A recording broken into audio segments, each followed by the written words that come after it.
気分は最高だけどびっくり世界がどんどん Welcome to the Super Sentai Brothers. This is episode 22 of The Spy Who Loved Megaranger, the internet's best and only podcast dedicated to Denji Sentai Megaranger. Every week we watch an episode of the show and we share our thoughts with you, the listener. My name is Matt J. With me as always is my co-host and brother Dave. Dave, how you doing today? Oh, doing okay. Cool. Nice. Yeah, that's kind of, yeah, man. Things, I'm choosing to be okay, man. Hey, Things that's a great choice when it's possible. Yup. Yeah. You know what else is a great choice, Dave? I think I do. It's watching episode 22 of Denji Sentai Megaranger. It is called Escape the Labyrinth of Evil.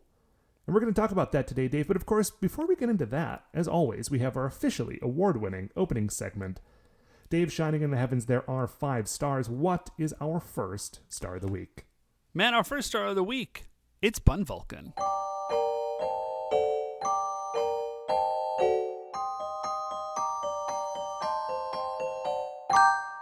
Welcome to Bun Vulcan. You know, honestly, Matt, I don't really even have a new Bun Vulcan this week. It would just feel weird not to do it. I can't get my croissants right. Well, Dude, like, I mean, Dave, I can't get... I get the impression, and I still have not attempted to make them myself. I keep, looking at the recipe and being like, yeah, tomorrow I'm definitely going to try to start doing that. But my understanding is, that is one of those things that takes a very long time to master. Getting up to a good plateau takes, a while to get up to that first plateau. But then that plateau, I think, is pretty long before you start to, creep up again in quality.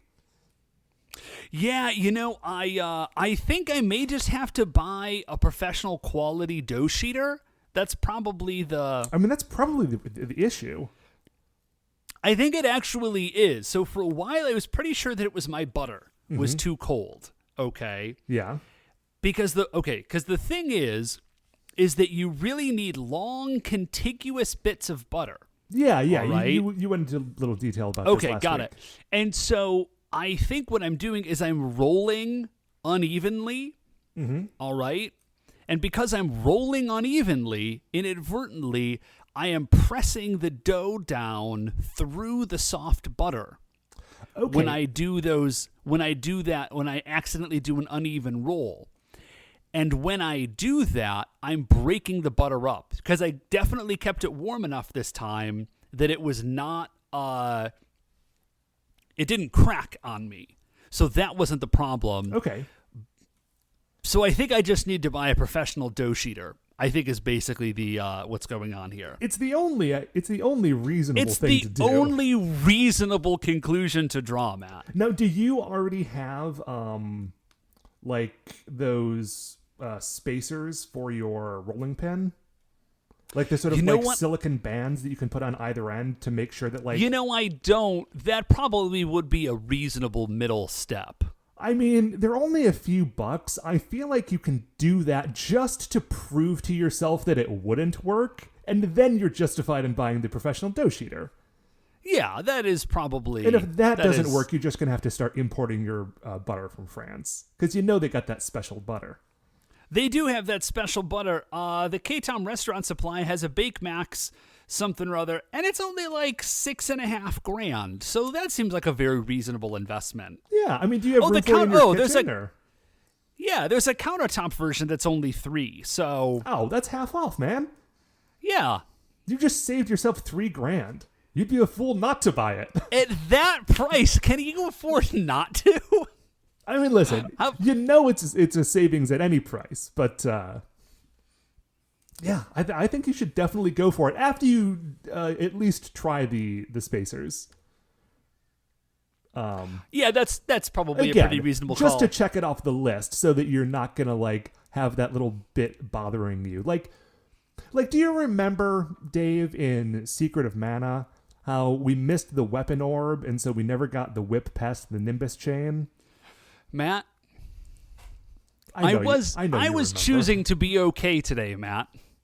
Well, I was choosing to be okay. What I'm saying, Dave, is that if you bypass the silicon rings on your way to the professional dough sheeter, I feel like that's always going to be a bit of a Nimbus chain for you, where you missed a step, and then when you got to the terminal end of your development, there was something missing, irreplaceable in the process leading to that. I think that's, Matt, I think that's really the only reasonable conclusion that we can draw. Yeah. Anyway, my Bun Vulcan this week is that I have gotten the KitchenAid, and I have not used it yet, but it is sitting on my counter, and it's beautiful. It's in the aqua blue color, which is like a sort of a light retro-y, like sort of powder, sort of sky blue. Very cool. Love to look at it. Just go into my kitchen and stare at it sometimes. Have not turned it on. It's a beautiful color, Matt. It looks really good. It looks good in your kitchen and with you. Yeah. So, I did take a KitchenAid selfie when I got it, because I think the pose was particularly excellent because you absolutely captured the subtle energy, I think, of someone like posing next to a hot rod, but toned appropriately for like a dude in his mid-30s with a new KitchenAid. Yeah, well, I also I really wanted to sort of get my head as close as I could to it for scale. Which got me a little. It was a little bit of an awkward posing, but it was good. It was good. No. It worked for you. It worked. It was very good. Anyway, yeah, my Bun Vulcan is that I have not yet done that thing, but I did buy it, so I'm ready now. There you go, Matt.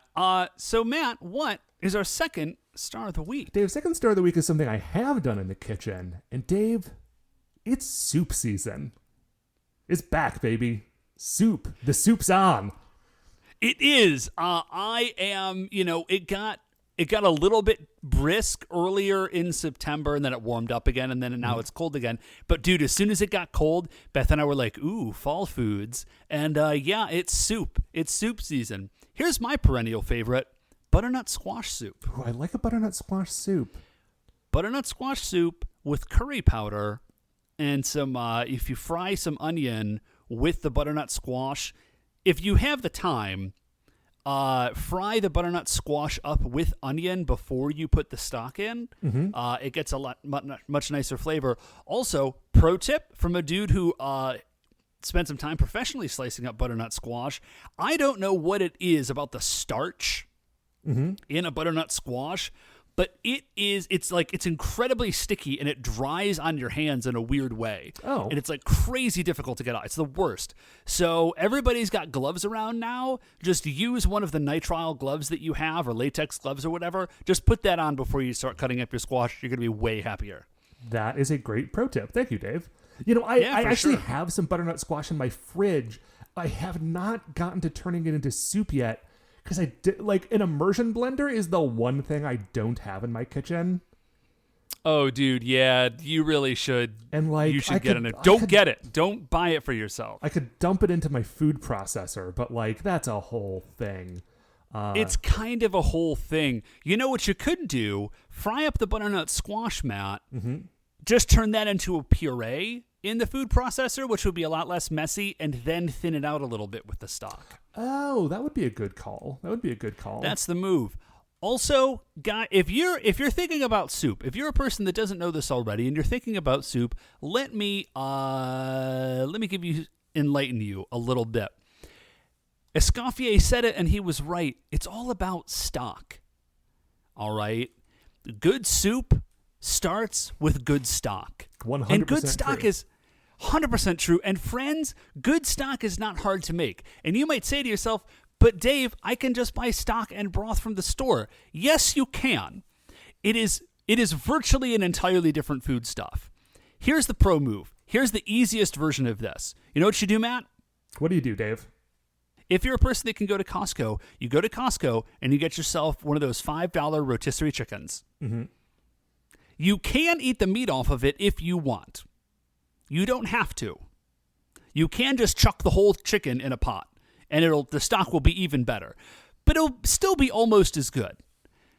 Just toss that whole thing in a pot, and with some bay leaf, some peppercorn, an onion, a carrot, some celery if you lean that way. I will put it in stock even though I don't like celery. I was going to say, absolutely put celery in. Dave just doesn't like celery. No, I will put celery in my stock. I just don't often have celery in my house because, like, I don't really care for celery. But if you have, put it in the stock. And just let that simmer for, like, a couple hours, right? Like 4, 5, 6 hours. You can't overcook stock, but this is not a culinary podcast. This is like the very basics. There's like a million things about stock. But you could make a decent stock based purely on what I'm telling you right now. And then you have no idea how much better your soup is going to be, guys. No idea. Anyway, I did not do that because I don't have a Costco membership, actually. And the store down the street from me... Well, I mean, any chicken will do. They're just $5. So, you know, the store down the street from me that does rotisserie chickens, I think isn't doing them right now. They have scaled back on their prepared foods sort of during these unprecedented times. They've still got some of their prepared foods, but not like all of them, and that's one of the ones they cut out for whatever reason. So I just got a box of chicken stock. But I made split pea soup, which is my like... Split pea soup is weird because it is like the one comfort food of mine that is not something I grew up with because Mom, I don't ever really remember Mom making split pea soup. She made a lot of great soups. I don't remember her doing split pea. Yeah, weirdly she didn't. She made a great creamed carrot soup. Anyway, but split pea soup is like one of the first like good things that I learned how to make on my own when I was like living by myself for the first time. And so like, because split pea soup is extremely cheap to make. It's extremely cheap to make and delicious. Delicious. And like a pound of split peas will keep you in soup for like 3 days. Now, if you eat nothing but split pea soup for 3 days, like, you will have a different sort of problem. Yeah. Yeah. But, listen, if you are trying to stretch that dollar, split pea soup will get you there. And so, I just learned to make good split pea soup, in my 20s. And so now, like, as soon as soup season starts, the first one that I roll in with is always a split pea to like, yes, now we're doing it. The one thing I do differently is that I don't know where around me I could get a ham hock without just like going to the West Side Market. Whole Foods, Matt. Whole Foods. Whole Foods does a smoked ham hock, or they used to. I would have to get in my car to go to Whole Foods. Oh, okay. You mean like right around you? Right. The grocery store, like in my neighborhood, I don't think has like ham hocks. Yeah, that seems unlikely. But they do their own like they smoke their own bacon, and they do like a black pepper like smoked bacon that's really good. So I just get like half a pound of that, carve off like some of the more obvious like nothing but fat bits. So I'm not that'll like, do it. It depends on how much of the bacon I'm getting, basically. No, I got you. And so then I fry that up. I just sort of toss that. What's great is that I do it in the Instant Pot. It's the one thing that I always do in the Instant Pot. So my Instant Pot kind of always smells like split pea soup, which is fine. Nothing wrong with that, Matt. What I mostly feel like a lot of more things. That's one of those things that I feel like you could joke about. Be like, he's an old man. He always smells like split pea soup. Split pea soup smells delicious. Peas are full of umami, and it also has ham in it. So that's a win-win in my book. I toss the bacon in, let that go for a few minutes, then toss in my onion, celery, carrot, let that go for another few minutes, toss in my garlic, let that go for another few minutes. Boom, you're good. Toss in my stock, toss in my peas, mix it all up, salt, pepper, little thyme, little paprika. Put the lid on, it's done. Start to finish, start putting the bacon in the pot to pulling the soup out of the pot. To eating soup. Is like an hour and a half with this thing. It's a miracle. I mean, it's not a miracle. Everyone has one in their kitchen. It's just a tool I was going to say, buy. But people do say good things about the Instant Pot. That is what I hear. Yeah. Anyway, soup's great. I'm excited for it. Dave, what is our third star of the week? So, Matt, our third star of the week is... have we talked about Hero Forge before? Hero Forge is a website where you can design your own mini, and they will 3D print it for you and ship it to you. There are a number of companies that do this. I literally don't know why any of them bother to stay in business or who's ordering from them if you're not ordering from Hero Forge, because they are so far and away the best version of that. It's almost like it's comedic in my mind. But anyways, they added in a new feature recently, which is where you can add color to your mini, and they can actually print it out in color, which is pretty amazing. Yeah, it's really cool. It's incredibly cool when you think about it. No, they'll also do it in metal. You can get one sent to you in like bronze. I have seen that. It's a lot of dollars. It's like $100 for a minifig, but yeah. But it is incredibly cool. So, anyways, our friends on our daily listserv sort of did not know really that Hero Forge existed, and we kind of brought it up to them. And then there was 2 days where the only game anybody was playing was like design your character on Hero Forge and screenshot it and send it to the rest of the listserv. It was really fun. It was also really fun because we were making them for characters in our mage game, which is a game that never uses, like, has no reason to ever use a miniature. It's... By the way, we were designing these, not like ordering a bunch of them. That would have been an absurd amount of money. It was. I mean, listen, Hero Forge is incredible, and it's incredible technology, and it's super cool. But it's also like fairly cutting edge, and you pay a very reasonable price for access to that incredibly cool technology. But it's not no dollars. Yeah. So what I think is fun is that we have, like, a bunch of us made our mage characters in Hero Forge, like minifigs, which is fun because those characters are, of all the characters that I have ever played, and I think the same is for most of the people in the game, like, those are the most sort of like self-insert characters, like the ones that are most based on us personally. You know, weirdly, they didn't start out that way, but they definitely have. As time has gone by, I have become a lot more like my mage character, and he has become a lot more like me. Yeah, I think that's a good way to put that. So what's fun is, like, I made one of my mage character, but also just made one of me and put them up next to each other. I'm like, yeah, I mean, the hair color is different and the beard is slightly different, and he's got like different coloring and what he's wearing, but I didn't really change most of the clothes. I just kind of took the jacket off and like messed the hair around, and that was him. It was really fun. Yeah, it's like the one that producer Mark made of his character was just him, but like partially a cyborg. I mean, a magical cyborg, but still. A magical cyborg, yeah, definitely. At some point, I really should and really would like to actually order a character fig from Hero Forge. I haven't actually gotten around to doing that part of it yet, but I would like to. I think that would be cool and fun. Honestly, the one I most want to get is the one I made of myself. Just because I think it would be funny to have like a little minifig of myself on my desk. That would be very... I also made one of me, and I do think it would be very fun. What, Matt, is our 4th star of the week? Oh, 4th star of the week, Dave, is I am still... I hit the pause button on it for a while, but I'm still kind of house hunting. You know, Matt, I think that's a great zone to be in. Yeah. It's a great zone to be in because because you actually don't have very much pressure. And so you're just sort of like dipping in. And this way, if you do find something you like, you know it's true love because there's no pressure. So today I went to one, Dave, that was not true love. And I want to talk about it for just a moment. I saw the pictures of it on the website, and I will tell you, from the pictures, I'm like, this is cool. It's a cool little house. It looks like I saw the pictures too. It looked very good. And it wasn't just like nice, it was interesting. Like the guy who lived there had done interesting things with it, you know? Like he had a definite vibe. I'm like, I'm kind of into this guy's vibe. And then I showed up and I'm looking around. I'm like, that element is cool. And that element is cool. And that element is cool. And then I take a big step back and I'm like, there are too many elements.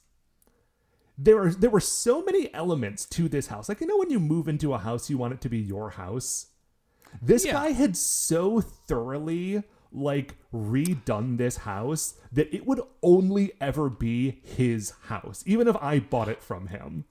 Ah, I see. You know, that is actually very good advice, Matt, because I am a guy who looks around at my house and says, ooh, I could do like X or Y or Z. And it's a good reminder that you can go a little bit overboard. And I was trying to put my finger on what it was, right? Because the guy had definitely like a certain design aesthetic. And like there was a type of decor that he liked. And I was trying to figure out exactly how to describe that. And then I stopped off at the liquor store on my way home because I'm out of gin. And, you know, I got to have my Martini Mondays. So I was restocking. Yeah.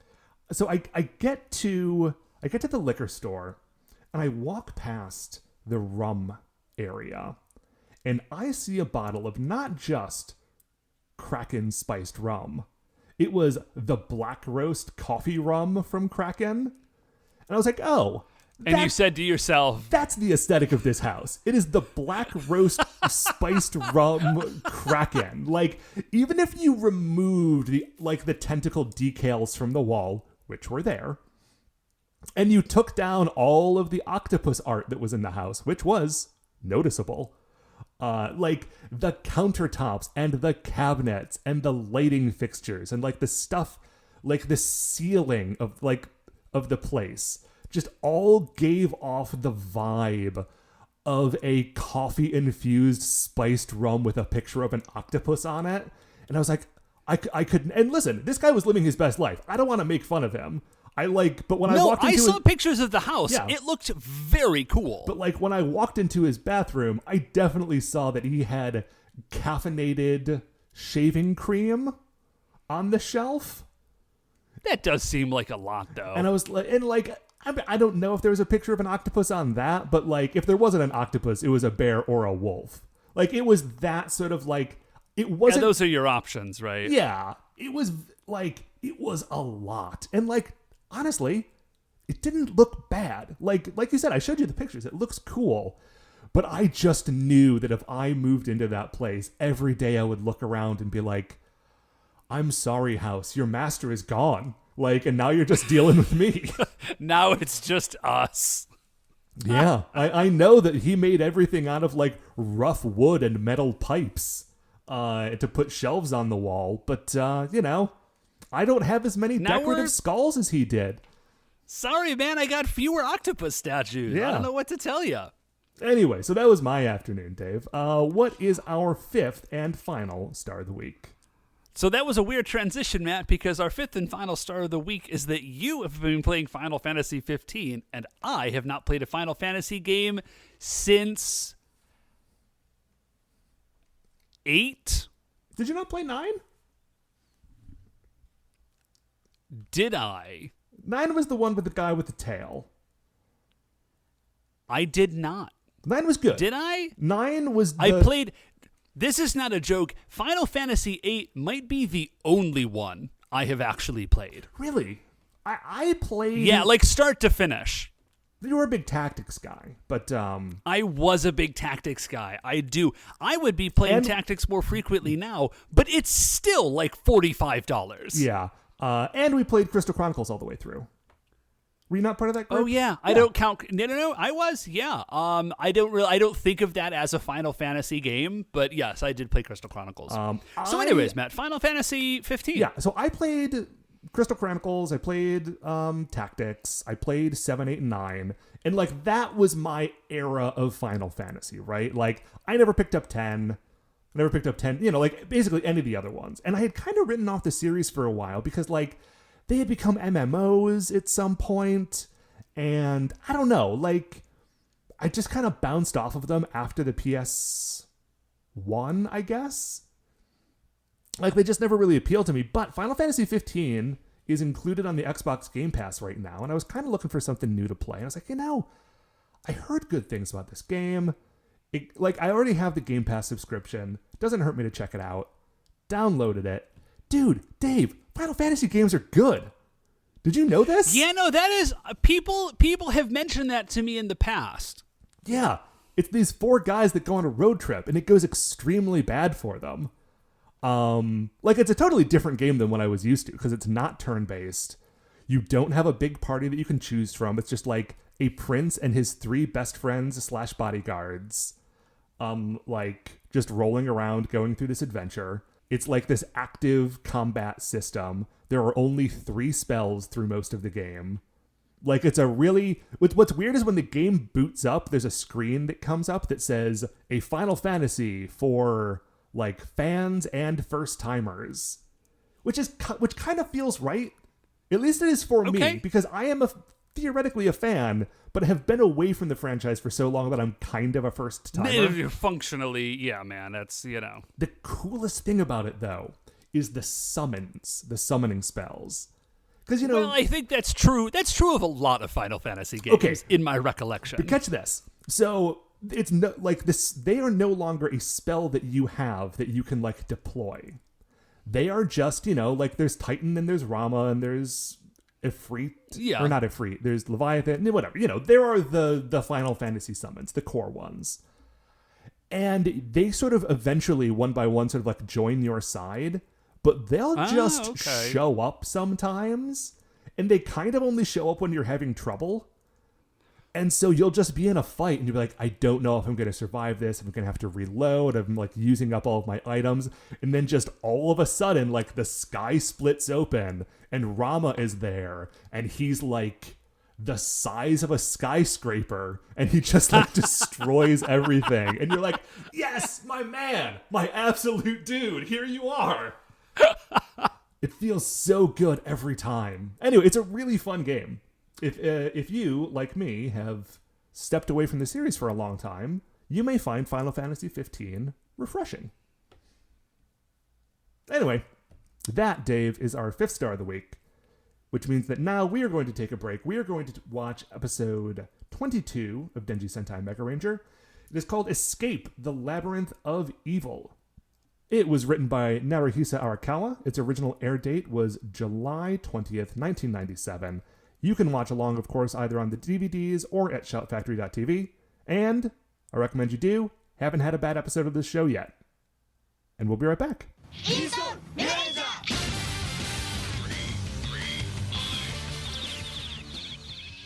All right, welcome back. We have just finished watching episode 22 of Denji Sentai Megaranger, and I enjoyed it thoroughly. Dude, I think this was a real monster-wise. Oh, this is a monster. Real highlight of an episode. Let's go ahead and get into it. It's a Shunin Miku episode. Yeah. Which we find out pretty quickly. Yeah, but not immediately. Immediately, there's a driver. He is like a truck driver driving down the country road, listened to a baseball game on the radio, when suddenly he is attacked. Well, kind of attacked. Suddenly there appears a monster. Dave, this monster is the antlion Nezare. Yes, and he does look like a big, gross antlion. So he has kind that of looks like against the him. Predator a little bit. Like his he face. Does have kind of he's got kind of a Predator vibe. I see it. So here is we'll get into how much I like Antlion Nezare in a minute.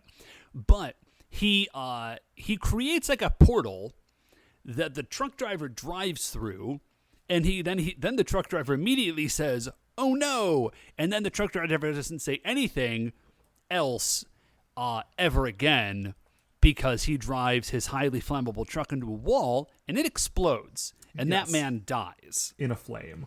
It's a pretty harsh opening. It's a pretty harsh opening.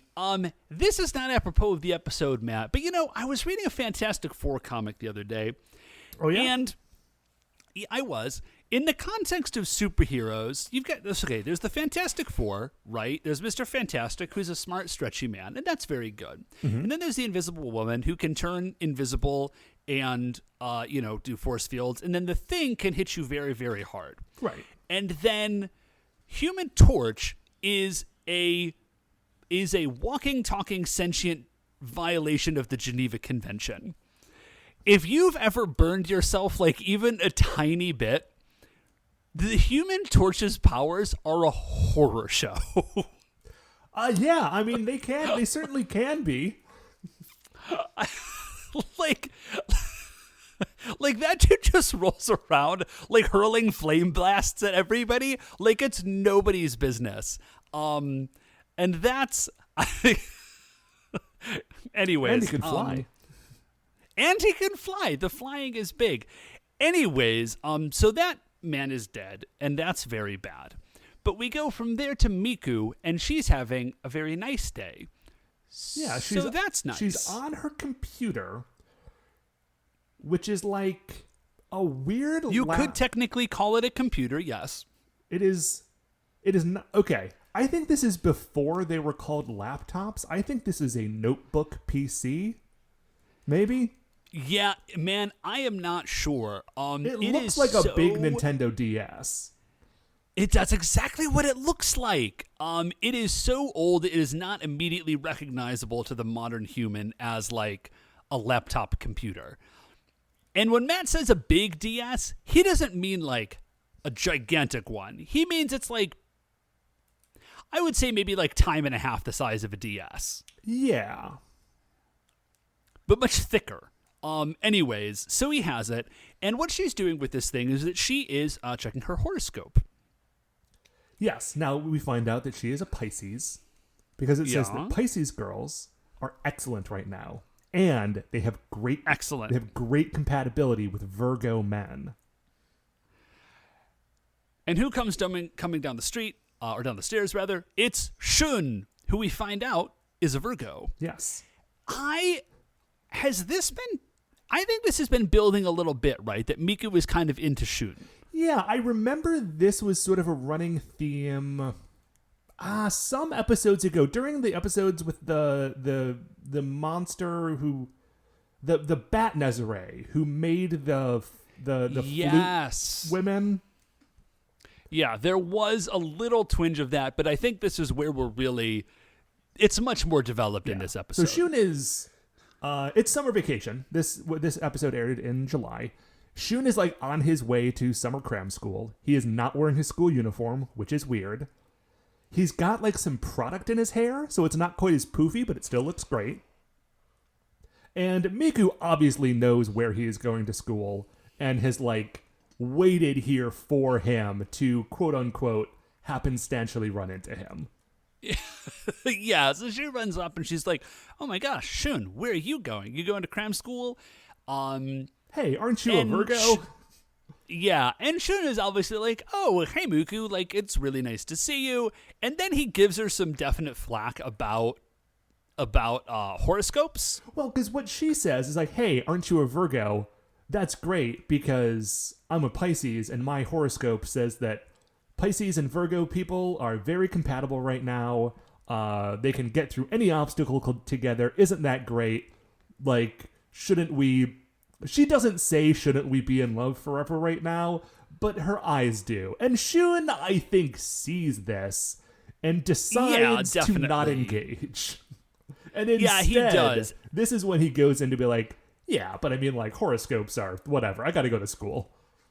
Yeah, now I will say he does this pretty deftly. Shun does this with the practiced ease of a dude who is very used to having this conversation, I would say. And I think this tells us something about Shun. I think ladies love cool Shun. That is almost certainly true. I feel like that's gotta be true. Like I've been teaching my English 1 classes about inference, right? And I think we're getting a clear inference here. Not just Miku. I think a lot of ladies love cool Shun. And, he definitely is practiced at doing this, but he is not so smooth with it that Miku doesn't, like, know what he's doing and get annoyed. Yes. Yeah. That is definitely true. She is sort of frustrated with him. So we go from there, and what we find out about the monster, Antlion Nezare, is that he can create portals, but he has this like staff, and the staff is like a power conduit or something, but basically his plan is that he is just going to create like thousands of invisible portals just all around the world. And because people will never be able to know if their next step might take them to like a totally crazy location, it will throw the world into chaos. And this is how the Nezri will take over. I think this is A, super interesting as a plan. We've never seen anything like this before. And B, I think the idea of choosing an antlion as the monster is a stroke of genius. It's so good. The only other time an antlion has been this scary has been in Sim Ant, which I guess you never played. But there are antlions. I was going to say, that Matt, I could sense the power and truth of that joke as it like whistled by me, but I did never play Sim Ant. Sim Ant was of the era of like sim games. It was like around the same time as Sim Life. Like sort of around SimCity 2000, they were just like, man, I don't know, let's make some other sim games. And just go ahead and sim everything. Yeah, and Sim Ant was like you had an ant colony, and you were like controlling it, and there was an antlion who would like, you know, like lay in wait, and you would fall into its traps, which is great because antlions like dig holes and other things like fall into them and they grab them. Yeah, no, I think that's like, man, this is a very, very cool monster. So, one of the examples that we get of the people who are being thrown into chaos are these two girls who are at like a water park and they're on a water slide, and then all of a sudden they're just in a walk-in freezer, and they're like, "Oh, this is bad," and it cuts away from them. I assume they get out eventually. We never see them again. Yeah, well, we get a couple. There's a family that has a portal in their living room, and they are a recurring character. Mm-hmm. And oh, right, because we go to there's an archery but range, and before the arrows hit the targets, they fly through a portal into this family's kitchen, and like all of them narrowly miss the father. Yeah, the only thing that I would have preferred somehow in that scene for like that poor family is if they had gotten the actor who plays Dr. Kubota to reprise his role as like the poor beleaguered family from last season, and be like, nope, this is just a different guy. He just happens to look the exact same. So what we find out is that this staff that Antlion Nezare has is like a power booster, but can only go so far. And he says, listen, I need more power basically to really wreck the world with this plan. Mm-hmm. And he's on communication with Dr. Hinelar. Dr. Hinelar says, no problem. The Nezare crystal is all like done and powered up. I'm sending it to you now. Gyrail pops in and he says to Ugande and Shibolina, he's like, hey man, Megaranger is obviously going to try to stop you. You've had problems with them before. Like, are you good? Like, can you handle this? And they're like, of course we can. Like, we're on this. We're great. Don't step on our toes. I see what you're... They don't say I see what you're doing, but they see what he's doing. Yeah, they do blow him off like real quickly for people who have definitely gotten whooped by Megaranger. Yeah, the thing is, 19 different times. Gyrail is 100% correct. Like, the Megarangers are going to show up and ruin their plan eventually. So, they're like obviously kind of fast forwarding very quickly. We go back down. They get the crystal. Antlion Nezare's like, hooray! And then the Rangers show up. And Miku has a great move. And I really like this, which is Miku acts first and questions later. But I feel like she knows the score because she shows up and she says, that's a staff and there's a big old crystal in it and that is therefore important. And she just like blasts and grab it. And they're like, do you even know what you have? And she says, no, I don't, but you clearly want it and that means you can't have it. So Antlion Nezare is furious. He zaps Miku, but Shun at this point has like jumped up to like stand next to her. He kind of grabs her as she's being zapped, and they both just disappear because they have been zapped with this teleporting energy that Antlion Nezare has. Yeah, it's real. It's so cool. It's not just an energy blast. It is like an offensive teleport. Yeah. And so now they're just off the board. Like, they have disappeared and have gone somewhere else, but they have the gem. Yes. So wherever they are, they try to like, they try to tag in with their communicators, but there's no signal. Yeah, there is something that is blocking their communication with Galaxy Mega. Or the Mega Ship, then, which becomes Galaxy. You know what I mean. Right, yeah. And then Shun and Miku have a little back and forth about this, and Shun's like, dude, that was really reckless. And she says, well, somebody needed to do something. And he says, well, yeah, but like you got to think about stuff before you do it. And Miku just kind of throws out the, okay, fine, I guess I'm dumb, which let me just tell you, that's if you don't happen to be in a long-term relationship with somebody, that right there is what we call a trap. Don't. As soon as somebody says that, that means, I shouldn't say a trap, but if somebody ever says that, like in that way, that's an immediate flag that you need to backtrack and be like, whoa, this conversation got off track, and we all need to make some apologies and just kind of get back to where we are grooving and vibing together.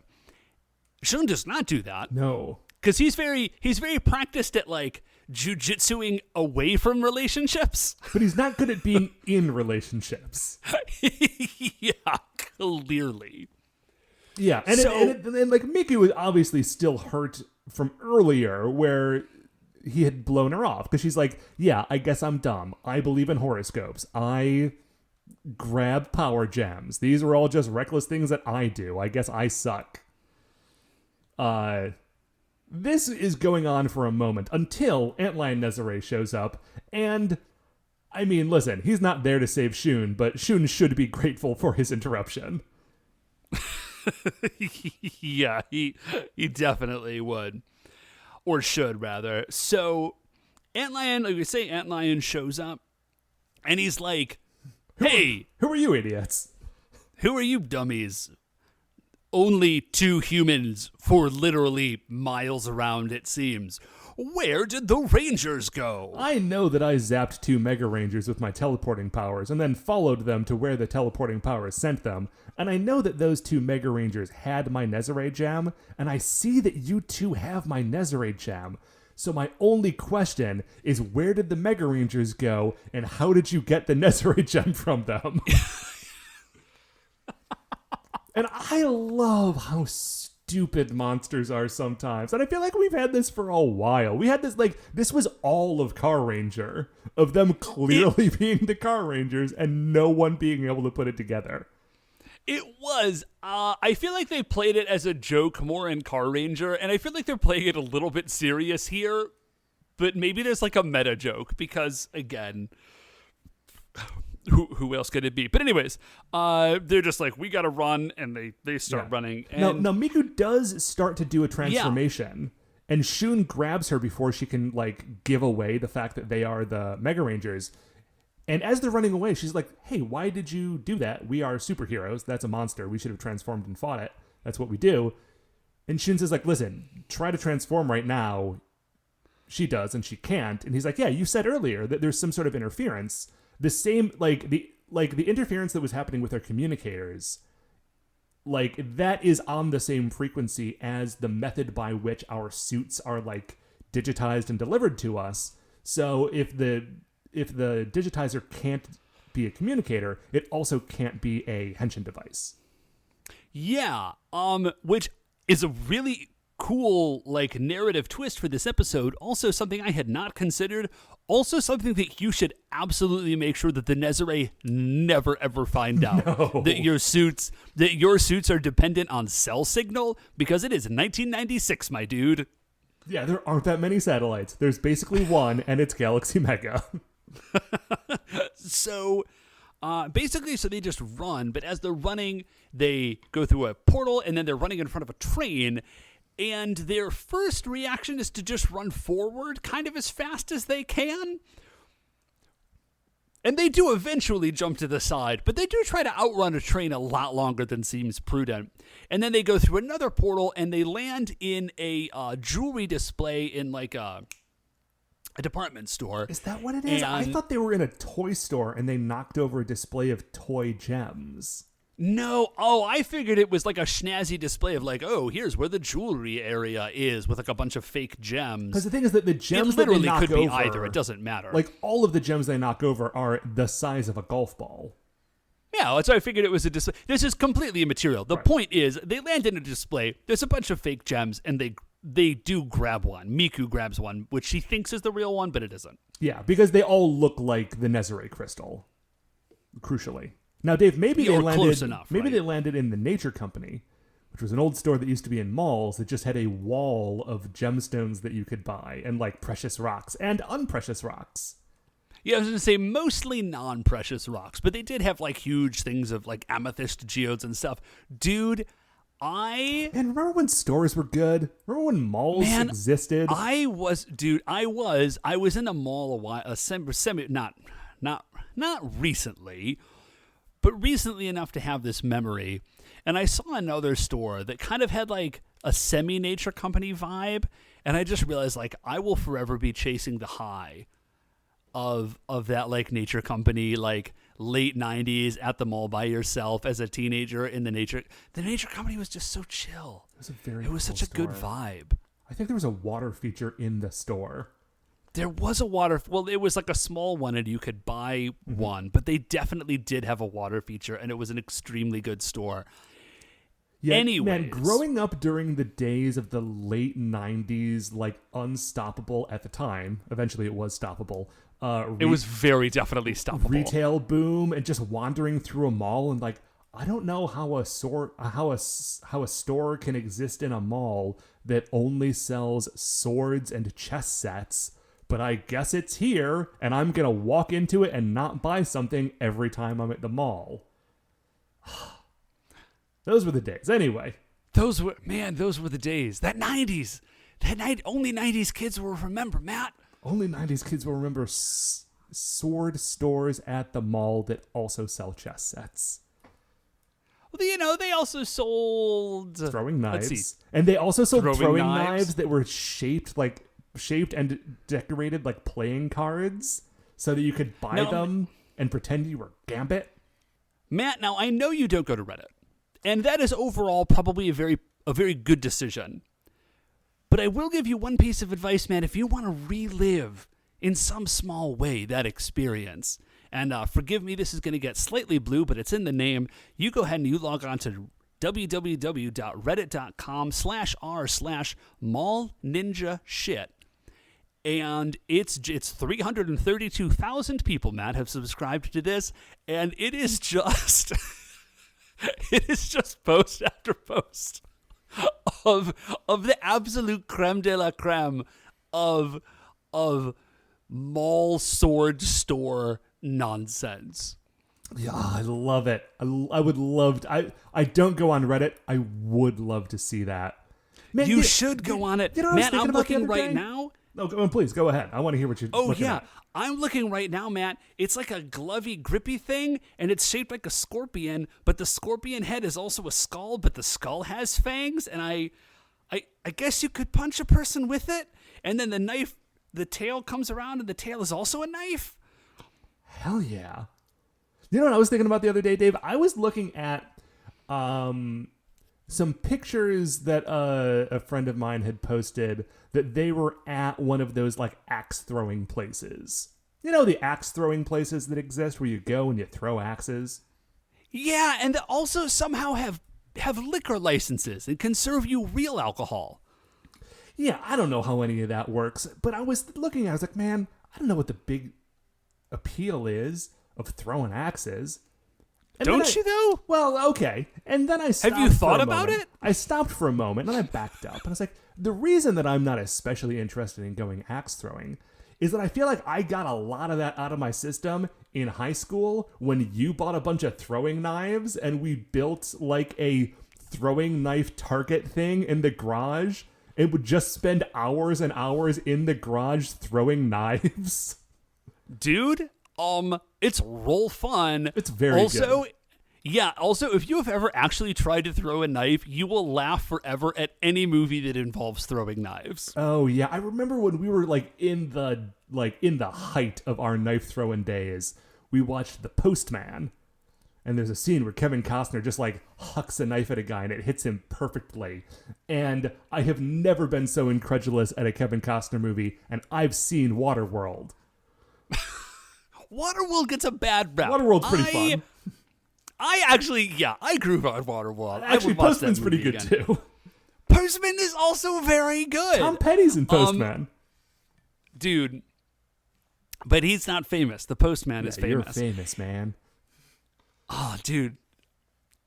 I think it holds up. Okay, anyways. Okay, so, Denji Sentai Megaranger, episode 22. Yeah. Before we get into the episode, Matt, Shining in the Heavens. There are 5 stars. Dave, what is our first star of the week?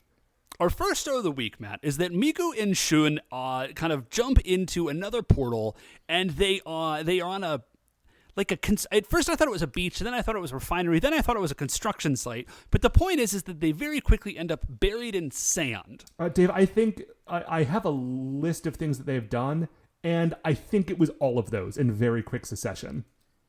Oh, okay. Dig it. They're running, they're on train tracks, they're at the toy store or gem store or jewelry store or the nature company.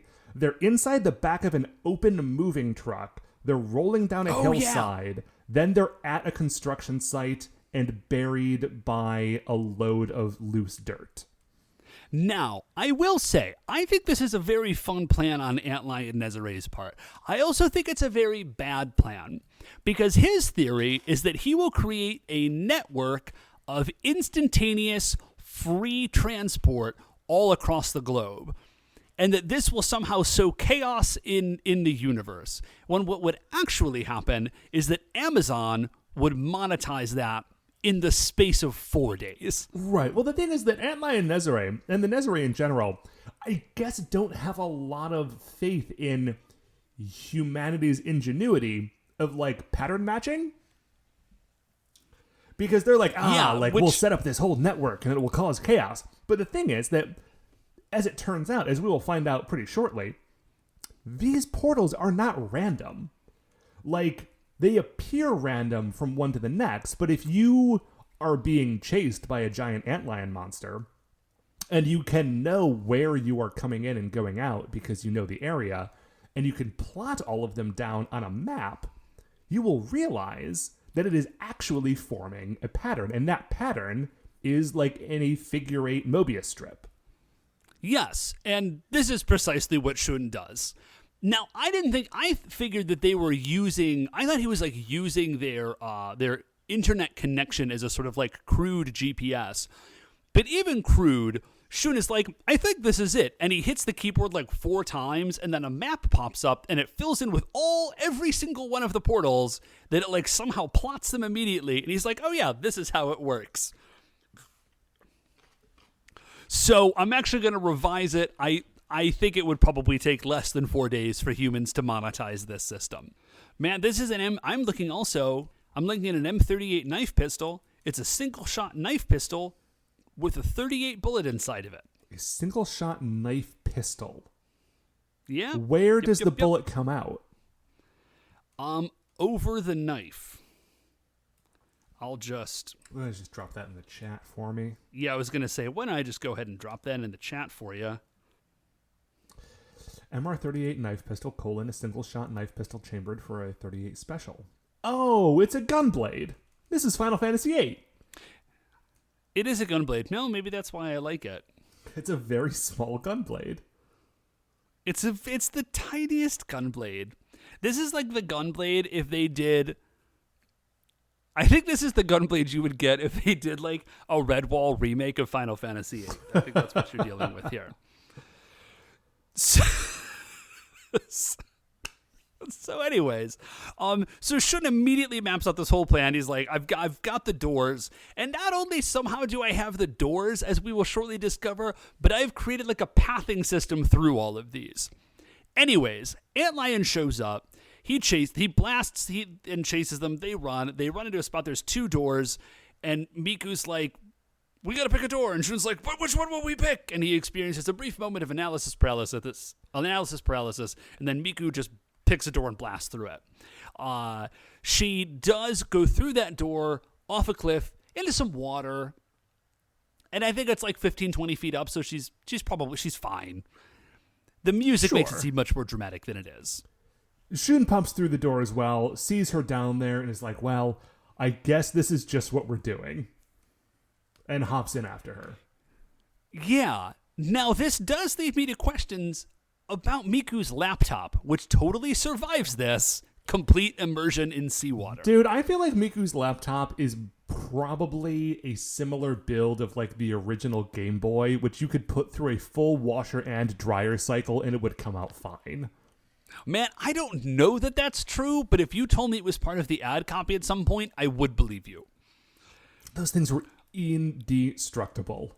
Yeah, they'd call them bricks for a reason. So They were like the that one cell phone that you can't break. The Nokia. So anyways, the Rangers are still fighting the Kune. I think this is the most egregious example I've seen so far, in Megaranger at least, of they're still fighting. Like, all... like, we've had a solid, 6 or 7 minutes of stuff, and then we just shoot back, and they're like, oh, this is really tough, you guys. But they do at least admit, this fight is taking a really long time. We're burning through a lot of our daily abilities here. We gotta wrap this up. What I think is funny about this fight and then this episode in general is that until the last minute of this episode, not only is this a Shun and Miku episode narratively, this is a Shun and Miku episode because the other actors aren't in it. Kenta... Oh my gosh, you're right. Yeah, Kenta is in it for 5 seconds at the end. Yeah, but Kenta, Koichiro, and Chisato, the characters are in it, but they're already transformed when they show up. This is an episode where 3 of them were on vacation, and Kenta was like, yeah, I'll show up for 5 minutes, but I need a week off.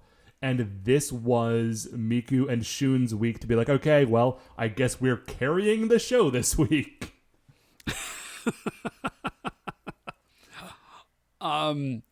So the Rangers are still fighting, and they're like, we'll be good. We just got to keep going.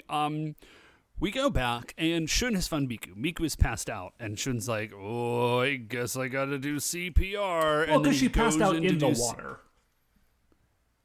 Yes. Yeah. Sorry. He goes in to do CPR, and she wakes up right at the second, and of course they both are hugely embarrassed. But embarrassed in that they look away from each other, but when you see their individual faces, especially hers, she's like, this is embarrassing, but also cool. But also real cool. Wish I hadn't woken up. So then there's a little moment. They're recovering from this, and Shun says, well, I guess horoscopes are wrong because we have faced a lot of obstacles. And then she's like, oh, Shun, you listened to what I said. And then she gets blasted, but then Shun interrupts. Hooray. Not hooray, because he does then get blasted by Antlion Nezare, and that's bad. Yeah. Pretty bad. And then, astonishingly, Miku just pulls the, look, there's the Megarangers. And then Antlion turns around, she 100% gets in with this. He has never heard human jokes before. And not only is he distracted, he is so distracted that Miku, when he turns away, she walks over and just pushes him over. He falls over on his face, and she runs over and grabs Shun, and they run away. In his defense, Antlion Nezare is very top-heavy. Extraordinarily top-heavy. He's got a very large noggin.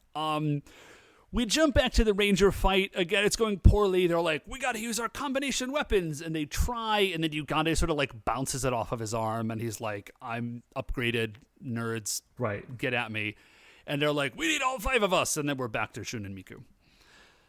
So they get cornered, right? They had gotten away for a moment, but now they are cornered. Antlion Nezare says, you've got to give me the crystal right now. And Shun says, you know what? Okay, I will give you the crystal. And he pulls a crystal out of his pocket, and it's a pink crystal, like we had seen earlier in the episode. And he says, here it is. And he sort of turns back to Miku and is like, listen, when I count to 3, I'm going to run one direction, you run the other.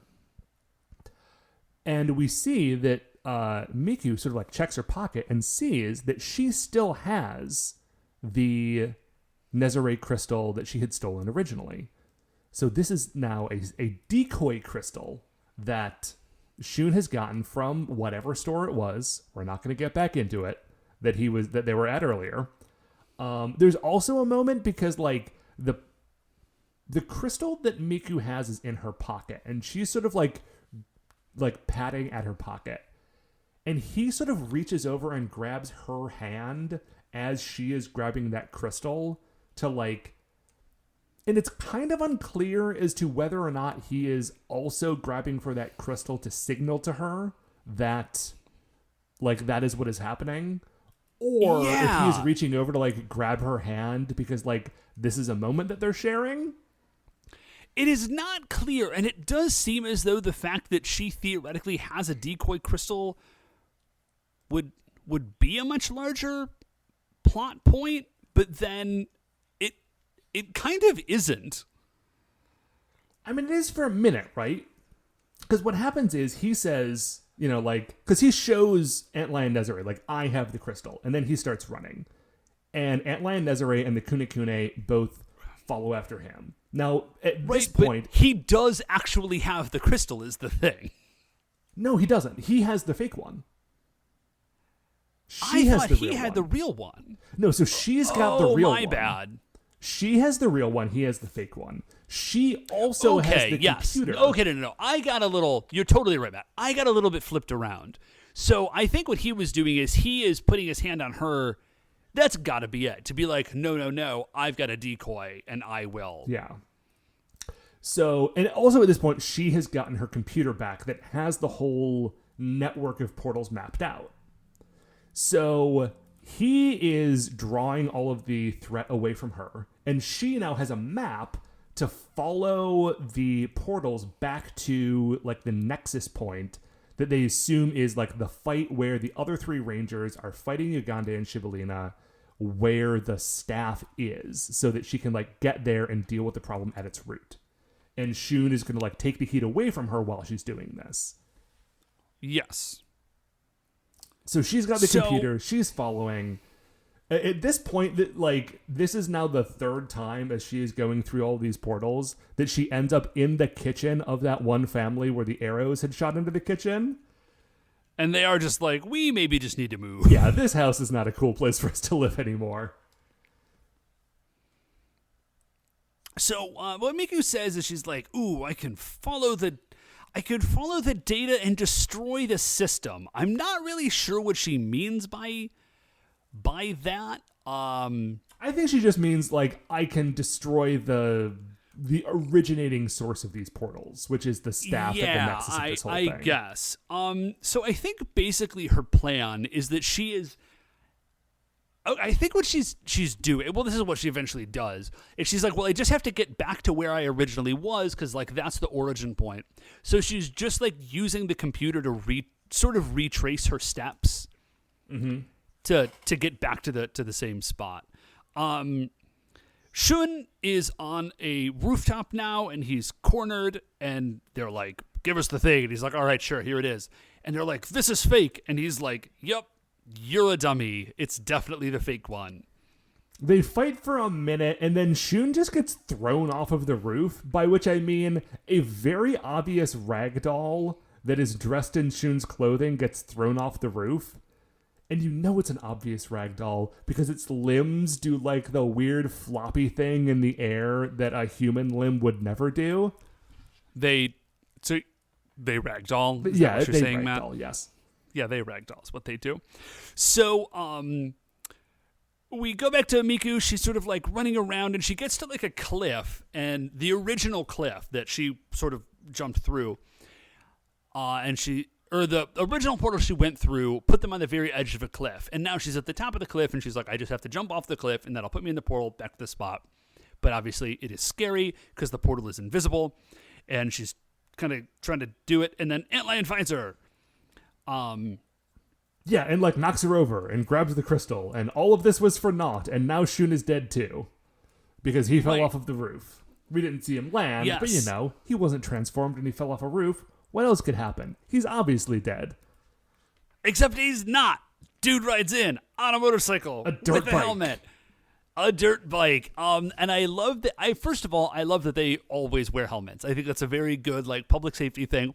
But they do take a step further because Shun still can't transform, so he just uses the helmet as like a bludgeon.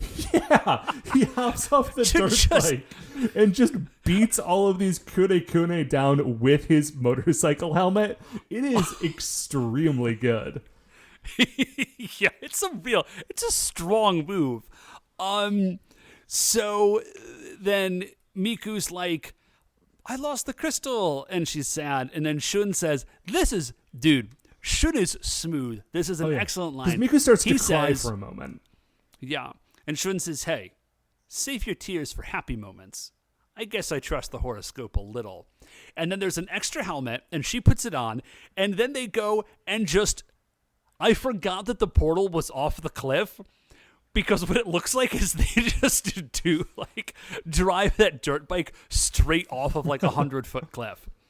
Yeah, it's, oh man, him like wiping the tear away from her face, comforting her, and like she getting on the back of the motorcycle. The fact that they are not dating in every episode, I mean, I haven't seen all the episodes after this. The idea that they would not be dating in every episode after this is like, how could that possibly have happened? They got on the dirt bike and they went off the cliff. Like, and now they are married. Dude, that's how I want to get married. Get on a dirt bike and jump off a cliff through a portal into a place where you hit an antlion monster in the face with a dirt bike. Happily ever after. Yeah. True romance. So Dave. Basically, they show up and Shun's like, blast the cane. Like, the cane is the problem. And they're just like, oh, great. Pfft, the very obvious MacGuffin cane that we have been ignoring this whole time. Thank you so much, Shun. They blast it, and all the teleporters are disrupted. And then the Kune gone, and Shibolena and Ugande are gone. Yeah, I really like this because the explosion of the crystal has caused like a wave of chaotic teleportation energy that just took Shibolena and Ugande and all the Kune and just dropped them on a beach somewhere. Yeah. And now where they were worried about witnesses earlier, now we're sort of in like Hitman mode, which is if you kill everyone who saw you do something, there aren't any witnesses and it doesn't affect your score. Because now Shun and Miku are like, we can teleport or we can transform now because we're about to murder you. And they do. And Antlion Nezare is like, oh, you guys, come on. Oh, I can't believe it. Dang you got me. There is, so they shoot him with the combo rifles and he goes giant, and then they summon Galaxy Mega, and it's a very short fight for this part of it, but it is notable for two reasons. The first reason is that they execute like a textbook UFC ground and pound. They just like dive tackle Antlion Nezare and just like punch him in the head while perched on top of him. And then Miku takes over and they just like power bomb his whole body. Yeah. That's awesome. It's extreme. And then the fight gets really good. Because he gets up and he's like, okay, this is not going my way. It's time for some teleportation tricks. He creates a portal. He walks through it. Galaxy Mega, with the Rangers inside, are like, well, obviously we're winning this fight super easily, so let's just follow this guy through his portal and beat him up there. Goes through the portal, and it turns out that the like dimensional portals that he has been doing that are like thematically Antlion trap style stuff is not the only Antlion thing that he can do, because they arrive and immediately fall into a sand pit that he has dug because he is an Antlion. Yeah, I don't know why I didn't expect that, but I very definitely did not expect there to be an actual literal, like, skyscraper-sized antlion trap. Right. I can only say I'm delighted that they did. Because, like, they're like, well, this monster does the antlion thing with, like, energy and dimensional portals, and that's how he does it. But then when he actually just does the real version of it, it's so delightful. It is, and they actually have way more trouble with that than the teleporting one. Now, the key element that Antlion forgot is that they do have a second robot now. So they just called Delta Mega, and he looks up, and he definitely has like, oh no, the other one sort of vibe on his giant rubber Antlion face. I only dug one hole. I didn't have time. So they shoot him with a bunch of lasers, and he falls over. And then they're like, okay, cool. There is a great moment where like Galaxy Mega like brandishes the big laser blaster that it carries, but Delta Mega just has Gatling fingers, so it just sort of has to like brandish its hand menacingly. As you say, they shoot him 100 times and he falls over, and then they both turn back into spaceships, fly into space. Turn back from spaceships into giant robots, combine into one giant robot, fly back down from space to this place where they were fighting, and then, just as Antlion Nezare is starting to stand up, they shoot him again, but this time with fists. Yeah, you can tell they very definitely just got a new toy and did this for fun. Antlion was very obviously already defeated. It was absolutely no need to do a gigantic mega fusion to achieve this. Now, as his final move, Antlion, the teleport monster, does elect to just go for a bull rush directly into like Gatling rocket fists, just head on.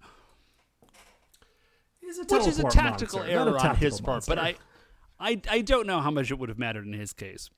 So that's the end of Antlion Nezare. Yes. We go from there back to the fountain. Next day. Yep. Miku is wearing a red shirt. She sees Shun, and so she was on her computer, and the horoscope says Virgo, which is Shun's sign.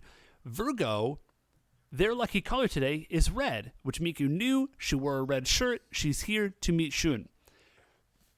She sees him and she's like, Shun, red is your lucky color today. Boom, check this shirt.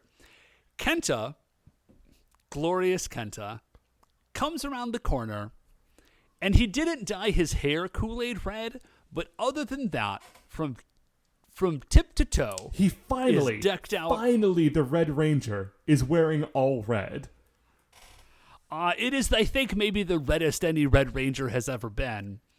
And Shun looks at Miku, sees the very clear opportunity to troll her, and is like, Kenta, my lucky boy, come with me, please. And then like they sort of like skip off arm in arm and leave Miku in the dust. She is not thrilled. Did you watch the end credits this week, by the way? I did. It reminded me of the scene from HH with Shoi Shoi. Yeah, it's the same as the weird end credits from last week, and now I'm wondering if they're like in the middle of a festival season and it's going to go back to normal, or if this is just the new end credits. But after the end credits, they're doing the little blurb about next episode, and the joke of this one is that Shun is telling you about what the next episode is going to be while he is hiding from Miku, who is running after him. There's always some good gags in the post credits bit. Anyway, Dave, that is the end of the episode, but of course it is not the end of our episode, because first we need to determine where Antlion Nezare lands in the Creature Royale. And Dave, this guy's great. This guy is really, dude, he is really, really good. The immediate spot where he jumps in for me, honestly, is Tsuchigumo the Spider Monster from Kaku Ranger. Ooh, gosh, he really? Is a... Well, okay, I just sort of saw him at the top of... I saw him, and there's some immediate similarities, right? They're both... Okay, spiders aren't insects, but they're both bugs. They're both very, like, layer/trap dependent. True. They're doing it in a really interesting way. Now, Tsuchigumo really... That was a very good episode, and Tsuchigumo was an amazing monster. I was going to say, Tsuchigumo has the benefit of being, like, genuinely creepy. And that Yeah. like the cinematography of that episode was such that he was presented like a horror movie monster, and that was very good. Man, I think I'm gonna make some time, try to, and go back and watch some of those Kakuranger episodes. Kakuranger is a really good show. So I just, no, I don't think he's up there. Yeah, because Tsuchigumo is at number 12 on the list right now. But I will say, Antlion Nezare is really... Okay, where's our highest ranked Nezare? I think our highest ranked Nezare right now is spot number 41, and that's Neo Bat Nezare. Okay, now this is when Bat Nezare had already been defeated. Came back for the second episode. And that's when when he created the cyborg flautists. That was really good. It was really good. It has the benefit of being a double monster. Mm-hmm. And then just below him is XX Milano, the Pizza Maker, and Baramicron, and then Meteor Bem. Okay. I mean, I think we're in a good spot Sarigami... here. I think this is the round on the list where we want to go. Because if we drop too much further down, the next Nezare that we have is Rose Nezare. And I mean, way further down. Rose Nezare is at number 56, and Rose Nezare is really cool, especially like the monster design of Rose Nezare is great. It is. I do like Antlion Nezare more. I think purely for the total uniqueness of this plan. Like, I feel like Antlion Nezare has some character in a really cool way. And again, this idea of like a giant teleport maze trap, I don't think we've ever seen any monster do anything like this. Okay, so in any of the seasons we've watched. Okay, so if we don't like him as much as Neobat Nezare at number 41, and we like him more than Rose Nezare at number 56, that gives us a pretty narrow window to work within, right? It is. Here's kind of my spot. I'm looking at Sarugami the Ninja Monkey. Mm-hmm. Sarugami the Ninja Monkey was cool, but he was mostly cool because he had like a really cool, really unique plan. Yes. Like, that was not a monster tactic that like anyone had done before. And like the other monsters are like cool and fun and really good. And they had like a cool twist, like Didi Danma with telephone ordering. But I think like right around Sarugami is the spot. Okay, so I think I would go like... I was going to say, right I think I would go just below Sarugami the Ninja Monkey. Okay, so you're looking below that. I was going to say, because right above that is Baramicron. Yeah, Sarugami the Ninja Monkey, I think, wins it out just in that his look itself is a lot cooler. Yeah, I think that's true. So... Yeah, because just below that is Vivi Gorin, who is like an evil Olympic torch, who is fun in a lot of ways. But I think that Antlion Nezare is better. No, yeah, I think Antlion Nezare is cooler than him. So I would say just above Vivi Gorin and just below Sarugami the Ninja Monkey. Okay, so the new number 46 in the Creature Royale, we've got our boy, Antlion Nezare. I was going to say, go treat yourself to some Sim Ant. I have no idea if that game holds up, even a little bit. But this episode does, lo these many years later. And I am glad that we've watched it, Dave. And that is the end of this here episode of The Spy Who Loved Megaranger. Now, before we finish up here, I'd like to remind you all that you can email the show at supersentaibrothers@gmail.com. If you want to get any updates on future episodes or check out the things that we're talking about on Twitter, we are at Super Sentai Bros. If you like the show, please remember that shining in the iTunes review section, there are 5 stars. Rate, review, subscribe on iTunes, tell a friend, tell a foe, tell your family. Just get the word out. We would appreciate that very greatly. The Super Sentai Brothers are a production of Retrograde Orbit Radio. To listen to any of the other great Retrograde Orbit Radio shows, you can find them all at retrogradeorbitradio.com. Once again, we are the Super Sentai Brothers. I'm Matt. I'm Dave. And we'll see you next week for the greatest show on Earth.